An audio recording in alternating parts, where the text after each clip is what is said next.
মানিকগঞ্জে ব্যবসায়ী ও শিক্ষানবিশ আইনজীবী আব্দুল মালিকের ওপর সন্ত্রাসী হামলার প্রতিবাদে মানববন্ধন অনুষ্ঠিত হয়েছে। রোববার সকাল ১১টায় শহরের স্বাধীনতা চত্বরে আয়োজিত কর্মসূচিতে রাজনৈতিক ও সামাজিক সংগঠনের নেতৃবৃন্দ, স্বজন এবং সাধারণ মানুষ অংশ নেন।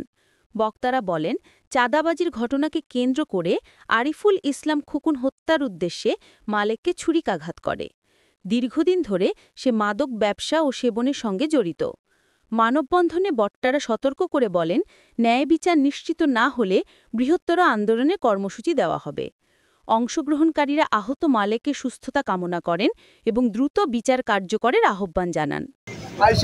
আগে ছুরি মারে এবং তার উপরে আবার আঘাত করে। আঘাত করার পরে তাকে মারার জন্য আবার সদর মেডিকেলে যায়, ওখানে যে দাঁড়াইছিল মারার জন্য। পরে আমরা সবাই যাওয়ার পরে ওখান থেকে সে ছুরি ফেলাই দিয়ে পুলিশ দেখে ভিতরে যাওয়ার শুয়ে থাকে।